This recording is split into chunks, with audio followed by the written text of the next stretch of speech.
Breaking news చూస్తున్నారు. అమెరికాలోని southern కాలిఫోర్నియాలో ఘర్షణ వాతావరణం చోటు చేసుకుంది.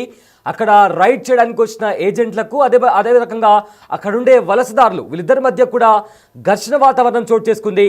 అయితే ఇల్లీగల్గా ఏదైనా వ్యాపారాలు చేస్తున్నారా అని అక్కడ ఏజెంట్లు రైడ్ చేయడానికి వచ్చారు. సో ఇదే నేపథ్యంలో అక్కడ రైడ్ చేయడానికి వచ్చిన ఏజెంట్ల పైన అక్కడే ఉండే వలసదారులు కాల్పులకు దిగారు. సో దీంతో ఏజెంట్లకు అదేవిధంగా వలసదారులకు పరస్పరంగా దాడులు జరిగాయి. దీంతో అక్కడుండే జనాలను చెదరగొట్టడానికి టియర్ గ్యాస్ ఉపయోగించారు పోలీసులు. అయినా కూడా భయపడకుండా కొంతమంది అక్కడే ఉండే మైనర్లు కూడా తుపాకులు తీసుకొని పోలీసుల పైన అదేవిధంగా అక్కడికి వచ్చిన ఫెడరల్ ఏజెంట్ల పైన కూడా కాల్పులకు దిగారు. అయితే ప్రజెంట్ అక్కడ అదంతా సిచ్యువేషన్ని కంట్రోల్ చేయడానికి ఫెడరల్ ఏజెంట్లు కూడా వలసదారుల పైన కాల్పులు జరిపారు. సో దీంతో అక్కడ పరస్పరంగా ఒకరిపైన ఒకరు కాల్పులకు దిగారు. ఆ విజువల్స్ మనము బిగ్ టీవీ స్క్రీన్ పైన చూస్తున్నాము. అయితే ఈ కాల్పుల్లో ఒకరికి బుల్లెట్ తగిలి గాయమై అక్కడికక్కడే ఆ వ్యక్తి కుప్పకూలాడు. ఆ ఘటనకి సంబంధించిన విజువల్స్ కూడా మనం చూస్తున్నాము. అయితే ఎవరైతే వలసదారులు ఏజెంట్లపైన దాడికి దిగారో వాళ్ళను చెదరగొట్టడానికి టియర్ గ్యాసెస్ ఉపయోగించారు. ఏకంగా అక్కడ ఏజెంట్లంతా వెనక్కి వెళ్ళిపోవాలంటూ కూడా వలసదారులు రోడ్లపైకి వచ్చి ఒక్కసారిగా వందలాది మంది తమ కార్లలో వచ్చి అక్కడ గుమిగూడి అక్కడికి వచ్చిన ఫెడరల్ ఏజెంట్లను తరిమి కొట్టడానికి కంప్లీట్గా రోడ్లపైకి దిగి వాళ్ళపైన కాల్పులు జరిపారు. సో ఈ నేపథ్యంలో ఆ సిచ్యువేషన్ని కంట్రోల్ చేయడానికి ఫెడరల్ ఏజెంట్లు గాల్లో కాల్పులు జరిపి టియర్ గ్యాస్, స్మోక్ గ్రెనేడ్లు కూడా విసరడం జరిగింది. అదేవిధంగా అక్కడ ఒక ఆర్మీ హెలికాప్టర్ కూడా రంగంలోకి దిగి పరిస్థితిని అదుపులోకి తీసుకొచ్చే ప్రయత్నం చేసింది. అయితే కంప్లీట్గా అక్కడ కొన్ని ఫార్మ్స్ ఉన్నాయి. సౌదరన్ కాలిఫోర్నియాలో కొన్ని పొలాలు ఉన్నాయి. అయితే అక్కడ గంజాయి ఎక్కువగా పండిస్తుంటారు. అయితే సౌదరన్ కాలిఫోర్నియాలో గంజాయి పండించడం అనేది లీగల్గా వాళ్ళు పండించవచ్చు. కానీ కొన్ని లైసెన్స్ తీసుకొని అక్కడ గంజాయి పండించడానికి పర్మిషన్ ఇస్తారు. కానీ అక్రమంగా గంజాయి పండిస్తున్నారు అనే సమాచారం రాగానే అక్కడ ఫెడరల్ ఏజెంట్లు దాడులు చేశారు. సో దీంతో ఆ దాడులు చేస్తున్న సమయంలో చాలామంది వలసదారులు, కొంతమంది మైనర్లు పోలీసులపైన కాల్పులకు దిగారు. ఎస్, ఆ విజువల్ చూస్తున్నాం బిగ్ టీవీ స్క్రీన్ పైన. ఒక బాక్స్లో ఒక వ్యక్తి పోలీసులపైన తుపాకీతో కాల్పులు జరుపుతూ వెనక్కి తిరిగి పారిపోతున్న దృశ్యాలు కూడా మనము బిగ్ టీవీ స్క్రీన్ పైన చూస్తున్నాము. అయితే ఇదే కాల్పుల్లో ఒక వ్యక్తికి ఆ బుల్లెట్ తగిలి ఆ వ్యక్తి అక్కడికక్కడే కుప్పకూలాడు.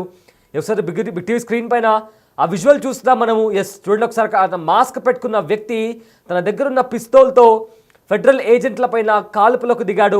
సర్కిల్లో మీకు కనిపిస్తున్న వ్యక్తి, అతను 22 ఏళ్ళు వయసు ఉంటుందని అంటున్నారు. అయితే అతను ఫెడరల్ ఏజెంట్ల పైన కాల్పులకు తెగబడి అక్కడి నుంచి పారిపోయాడు. అయితే అక్కడ సిచ్యువేషన్ని కంట్రోల్లోకి తీసుకురావడానికి ఫెడరల్ ఏజెంట్లు కూడా ఫైరింగ్ స్టార్ట్ చేశారు. అదేవిధంగా స్మోక్ గ్రెనేడ్లతో పాటు టియర్ గ్యాస్ కూడా అక్కడ వదిలి అక్కడ ఉండే ప్రజలను కూడా చెదరగొట్టే ప్రయత్నం చేశారు. సో దీంతో అక్కడ ఘర్షణ వాతావరణం నెలకొంది. హింసాత్మక దాడులు కూడా అక్కడ కనిపించాయి. ఇప్పటికే కొంతమందిని ఫెడరల్ ఏజెంట్లు అరెస్ట్ చేశారు. అయితే గంజాయి తోటలో దాడులు చేస్తున్న సమయంలో అక్కడుండే వలసదారులు కూడా ఏజెంట్లను అడ్డుకున్నారు. అయితే అడ్డుకున్న వారిని ఇప్పటికే ఫెడరల్ ఏజెంట్లు అరెస్ట్ చేసినట్లు అధికారులు వెల్లడించారు. అయితే ఈ ఘర్షణలో భాగమైన వారిపైన ఫెడరల్ సెక్షన్ల కింద కేసులు నమోదు చేశారు. అయితే కమారీ ప్రాంతంలో ఇంకా కూడా సర్చ్ ఆపరేషన్ కొనసాగుతుంది. అయితే ఈ సదరన్ కాలిఫోర్నియాలో రకరకాల తోటలు అదేవిధంగా పొలాలు కూడా ఉంటాయి. అక్కడ రైడ్ జరుగుతున్న టైంలో కొంతమంది వలసదారులు, ఎస్, బిగ్ టీవీ స్క్రీన్ పైన చూస్తున్నాము. అయితే ఒకసారి అక్కడ దాడులు జరిగిన టైంలో అక్కడ ఎలాంటి సిచ్యువేషన్ ఉందో ఒకసారి చూద్దాం.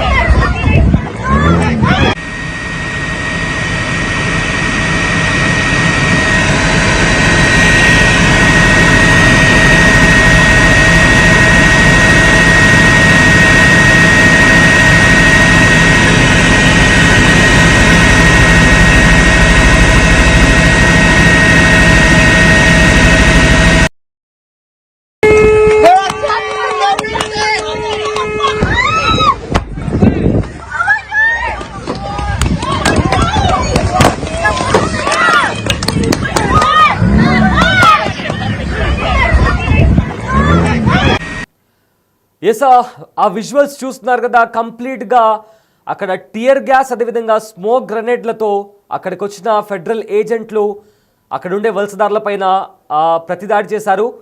అయితే అక్కడ చాలా వరకు కూడా సౌత్ కాలిఫోర్నియాలో చాలా వరకు పొలాలు తోటలు ఉంటాయి. అయితే అందులో రకరకాల వెజిటేబుల్స్ని కూడా అక్కడ ఉండే వాళ్ళు పండిస్తుంటారు. రకరకాల బిజినెసెస్ కూడా అక్కడ జరుగుతుంటాయి. అయితే అక్కడ గంజాయి కూడా పండిస్తుంటారు. గంజాయి సదరన్ కాలిఫోర్నియాలో పండించడం లీగల్గానే అక్కడ పర్మిషన్స్ ఉన్నాయి. కానీ కొన్ని లైసెన్స్ తీసుకున్న తర్వాతనే పండించడానికి సౌకర్యంగా ఉంటుంది.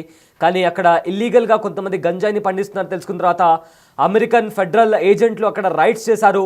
సో ఈ రైడ్ జరుగుతున్న టైంలో అక్కడ ఉండే వలసదారులు కొంతమంది పోలీసులపైన అదేవిధంగా ఫెడరల్ ఏజెంట్లపైన కాల్పులకు దిగారు. సో ఈ నేపథ్యంలో అక్కడ పరిస్థితి చాలా హింసాత్మకంగా మారింది. అయితే ఆ పరిస్థితిని కంట్రోల్ చేయడానికి కూడా వెంటనే కాల్పులకు దిగారు పోలీసులు అదేవిధంగా ఫెడరల్ ఏజెంట్లు. అక్కడ కంప్లీట్గా మీకు ఏదైతే పొగ ఇంకా కాస్త గ్రీన్ కలర్లో పొగ కనిపిస్తుంది కదా, అక్కడ అవన్నీ కూడా స్మోక్ గ్రెనేడ్లు అదేవిధంగా టియర్ గ్యాస్లు వదిలి అక్కడ ఉండే వాళ్ళని చెదరగొట్టారు. అయితే పరిస్థితి ఇంకా చేజారడంతో ఏకంగా అక్కడ ఒక మిలిటరీ హెలికాప్టర్లు కూడా గాల్లో చక్కర్లు కొట్టాయి. సో దీంతో ఎవరైతే అక్కడ ఫెడరల్ ఏజెంట్లను అడ్డుకున్నారో వాళ్ళను అరెస్ట్ చేశారు. అరెస్ట్ చేసి కొన్ని సెక్షన్ల కింద ఇప్పటికే వాళ్ళను అరెస్ట్ చేసి వాళ్ళపైన కేసు కూడా నమోదు చేశారు. బిగ్ టీవీ స్క్రీన్ పైన ఆ విజువల్స్ మనం చూస్తున్నాము. కంప్లీట్గా చుట్టుముట్టి ఒక యుద్ధ వాతావరణమే అక్కడ కనిపించింది. ఏకంగా అక్కడికి వచ్చిన అధికారులపైన దాడి చేయడం. సో దీంతో అక్కడ అలర్ట్ అయిన అమెరికన్ ప్రభుత్వం కూడా వెంటనే ఇతరుల ఫెడరల్ గార్డ్స్తో పాటు పోలీసులను కూడా రంగంలోకి దించింది. ఒక వ్యక్తి అక్కడ పిస్తోల్ పట్టుకుని కాల్పులకు దిగడం మనం చూస్తున్నాము. అతనితో పాటు మరికొంతమంది కూడా సేమ్ అదే రకంగా కాల్పులకు దిగారు. సో దీంతో పరిస్థితి చేజారడంతో కోస్టల్ గార్డ్స్ అదేవిధంగా అక్కడ ఉండే ఫెడరల్ ఏజెంట్లు అంతా కలిసి కూడా అక్కడ టియర్ గ్యాస్ అదేవిధంగా స్మోక్ గ్రెనేడ్లు వేశారు. అక్కడ పరిస్థితి అదుపులోకి తీసుకురావడానికి ఆర్మీ హెలికాప్టర్ సైతం రంగంలోకి దిగింది. సో దీంతో కంప్లీట్గా అక్కడ హింసాత్మక వాతావరణం చోటు చేసుకుంది. సో ఆ తర్వాత పరిస్థితిని కంప్లీట్గా తమ కంట్రోల్లోకి తీసుకొచ్చిన తర్వాత ఎవరైతే ఫెడరల్ ఏజెంట్లపైన దాడికి దిగారో వాళ్ళను అరెస్ట్ చేసి వాళ్ళను అదుపులోకి తీసుకొని పలు సెక్షన్ల కింద వాళ్ళపైన కేసు నమోదు చేశారు. సో ఇందాక నేను చెప్పినట్లు ఈ సదరన్ కాలిఫోర్నియాలో మనం అక్కడ డ్రోన్ విజువల్స్ మనం చూసినట్లయితే కంప్లీట్గా అక్కడ చాలా దూరం వరకు కూడా మీకు పచ్చని పంట పొలాలు కనిపిస్తుంటాయి. సో అవన్నీ కూడా చాలా వరకు కూడా తోటలవి. ఆ తోటల్లో రకరకాల కూరగాయలు ఇవన్నీ పండిస్తుంటారు. దాంతోపాటు అక్కడ గంజాయి పండించడానికి కూడా లీగల్గా పర్మిషన్ తీసుకొని గంజాయి కూడా పండించవచ్చు. కానీ అక్కడ చాలామంది వలసదారులు ఇతర దేశాల నుంచి వచ్చిన వాళ్ళు కూడా అక్కడ ఉంటుంటారు. అక్కడ ఉండే తోటలు వాళ్ళు పనిచేస్తుంటారు. సో అమెరికాలో ఇప్పటికే ఇల్లీగల్ ఇమిగ్రెంట్స్ కూడా వెళ్ళిపోవాలంటూ కూడా అమెరికన్ ప్రెసిడెంట్ డొనాల్డ్ ట్రంప్ కూడా హెచ్చరించారు. సో ఈ రకంగా అక్కడ ఇల్లీగల్గా గంజాయి పండిస్తున్నారు. అదేవిధంగా చాలామంది ఇమిగ్రెంట్స్ అక్కడ ఉన్నారు అని సమాచారం రావడంతో ఫెడరల్ ఏజెంట్లు అక్కడ రైడ్ నిర్వహించారు. సో ఈ రైడ్ నిర్వహిస్తున్న టైంలో ఆ రైడ్ని అడ్డుకోవడానికి అక్కడుండే వలసదారులతో పాటు ఎవరైతే ఇల్లీగల్గా గంజాయిని పండిస్తున్నారో వాళ్ళు ఈ ఫెడరల్ ఏజెంట్లపైన దాడికి దిగారు. వాళ్ళ దగ్గర ఉన్న వెపన్స్తో ఏకంగా గన్స్ తీసి పిస్తోల్స్ తీసి ఇక్కడ స్క్రీన్ పైన కూడా మనం చూస్తున్నాము ఫెడరల్ ఏజెంట్లపైన దాడికి దిగారు. సో ఒక్కసారిగా అక్కడ కంప్లీట్గా పరస్పరంగా దాడులు జరిగాయి. సో దీంతో ఆ సిచ్యువేషన్ అంతా కంట్రోల్లో తీసుకురావడానికి అక్కడ స్మోక్ గ్రెనేడ్లు అదేవిధంగా టియర్ గ్యాస్లు ప్రయోగించారు ఫెడరల్ ఏజెంట్లు. అదేవిధంగా కంప్లీట్గా ఎవరైతే వీళ్ళు పోలీసులపైన దాడి చేయడంతో అక్కడికి ఆర్మీ హెలికాప్టర్ కూడా చేరుకొని సో అక్కడ ఎవరైతే దాడికి దిగారో వాళ్ళను అదుపులోకి తీసుకొని వాళ్ళ పైన పలు సెక్షన్ల కింద ఇప్పటికే కేసు నమోదు చేసి వాళ్ళను అరెస్ట్ చేశారు.